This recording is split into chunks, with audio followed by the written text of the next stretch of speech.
If you're someone who stays quiet in meetings because you're thinking and listening, this might be costing you way more than you realize. I am a fellow introvert and also a senior people consultant. And as part of my job, I helped leaders step up in their leadership journey, grow, be recognized, and also go for promotions. So I've got this combination of a personal experience and the journey that I've been on to become more confident and lead as an introvert, and also the professional experience and the backing of all the research and frameworks that we work with when we try and help leaders grow. First of all, let's talk about why us introverts tend to stay quiet in meetings. One reason is that we like processing things internally as opposed to vocalizing them. I know for me that alone time is the best thing for me to do when I have a lot on my mind and I want to kind of reflect on it and come up with solutions and think about what to do next. This is very different from people who process things outwardly. That might look like speaking as you're thinking, as opposed to thinking first before you speak.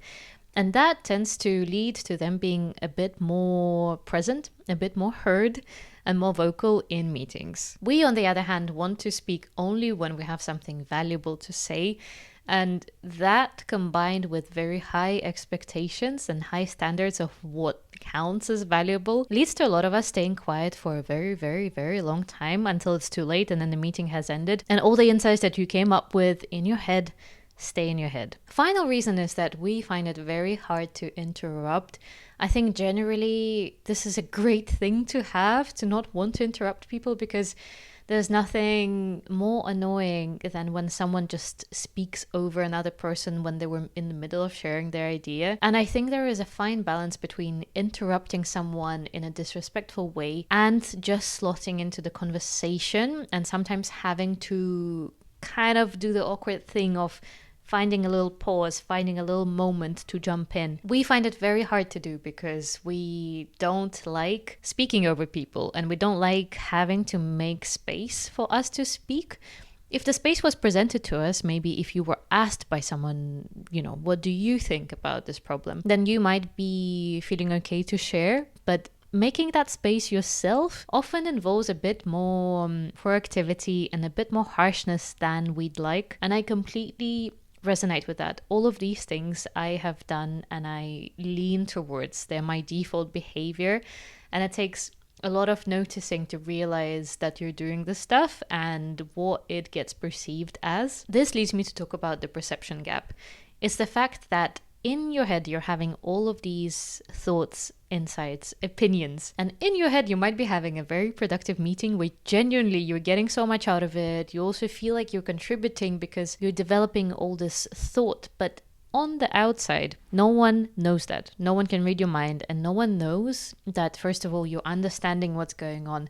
Secondly, you're making all of those links. Thirdly, you're having all those opinions and thoughts. Unless you speak your mind and unless you actually share those things, people will have an assumption that those things are not happening, that maybe you're distracted, or not distracted, but just not as engaged in the meeting because you're staying quiet. They might assume that you're not that confident in the subject matter, because if you were, why wouldn't you contribute and share an opinion? They might also think that you're maybe just, surface level listening, but you don't really know enough to conclude things or to draw insights or to connect this to another topic or to connect it to another experience that you've had that can actually be helpful. The perception of you by default, if you're quiet, will be that you're less competent, less secure, less confident than you might actually be capable of being. And we really have to bear this in mind, that the way that it feels inside is often very different to what it looks like on the outside. And of course, we all know the sayings, don't judge the book by its cover, but how many of us actually judge books by its cover? I'm definitely one of them. I so many times have picked a book at an airport when I'm going on a trip and I just want something particular. I want a particular type of book. I want a particular feeling of a book. I will look to the cover. And if I don't like the cover, I probably won't read it. As much as we want to feel like, well, people need to just be giving us a chance, people don't need to assume, assuming is wrong, and then all of that stuff I agree with, but it's not the reality. The reality is that quiet people are perceived as insecure. Let's put it at that. That might be controversial to say, but I think by default, if you're staying quiet, assume that you're not going to be perceived that well and that confident the way you would like to. And if you're maybe a couple of grades into your career, if you're thinking about stepping into that leadership role and becoming a bit more known in your company, organization, or industry, the thing that you really need to be perceived as is a leader, not just a doer. And of course, that goes together with the fact that I think we don't need to change who we are to fit a particular mold of leadership, because a lot of the leaders that we see these days are very extroverted and very loud and very opinionated, but not always in a healthy way. That may be a hint at some political leaders at the moment and maybe throughout the freaking history of the world. But what I would say is that I'd love to see more introverted leaders. I'd love to see more people of diverse backgrounds and diverse opinions be in leadership, because everyone will benefit from that. And I really, really believe that we don't need to emulate extroversion to be successful. We can really play to our introverted strength to become our version of a leader that might actually have lots of advantages. So let's look at a few things that we as introverts can be doing to signal that leadership capability to people around us at work that also wouldn't conflict with your introverted self as much as some other things. Thing number one is use your observation skills and analytical skills. So while you are listening and thinking, if you can make certain observations that would lead you to ask a strategically important and smart question, asking that question could be something that really positions you well. Us as introverts are very good at this, because if you think about getting to know someone, we love getting to know a person on a deeper level. And in the same way, we love getting to know a problem or a subject on a deeper level.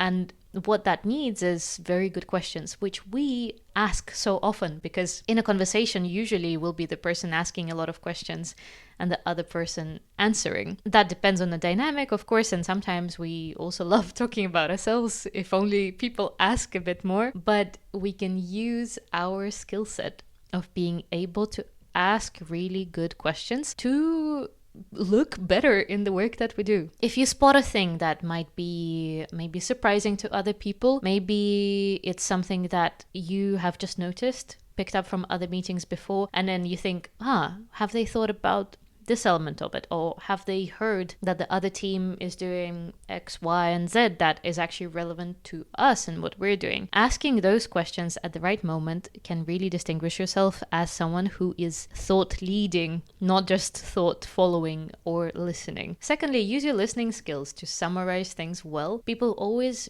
really appreciate someone who can keep track of what the hell has been talked about. If you've been to some of those very long and very painful meetings that are about everything and nothing at the same time, having someone who can just say, just to play it back to the group so that we are all on the same page, we talked about 1, 2, 3. That means that da da da da da da da. Therefore, our next action is da da da da da. Having someone like that really is so appreciated, and I have tried to be that person sometimes. I've also had people like that in meetings sometimes. And I think whenever that happens, it just shows, first of all, alertness, secondly, attention, and thirdly, a very good ability to see the bigger picture and step back and summarize what just happened, and not just what happened, but what it means for the work that you're doing, what it means for leadership, for people, for strategy. That is the most valuable skill. And introverts naturally are very good at that, because we observe all the details, we absorb everything that's being said, and we can really process it, condense it, and communicate it effectively. Number 3 is connect ideas and people. What I would really recommend is that you become the person who is a connector, a facilitator. We might not be the best people to be the loudest or to public speak at all the events, but what we could be very good at is noticing, oh, actually, I think this person would be great for this public speaking event. How about I introduce them to the organizer? That facilitation element is something that we find very rewarding, because I think there are different strengths that extroverts and introverts have, and us introverts are good with the underlying things, the enabling things, understanding the human stuff that sits beneath what is said and what is done. And I think that makes us very good facilitators because we can notice small little patterns, we can read body language well, we can really understand the tone and the nonverbal cues. And I think facilitation is something that you could play around with and just see if you can become a bit more of a network enabling person as opposed to a networking person yourself. I think there's a whole other question about starting to master networking as an introvert because it's very, very valuable.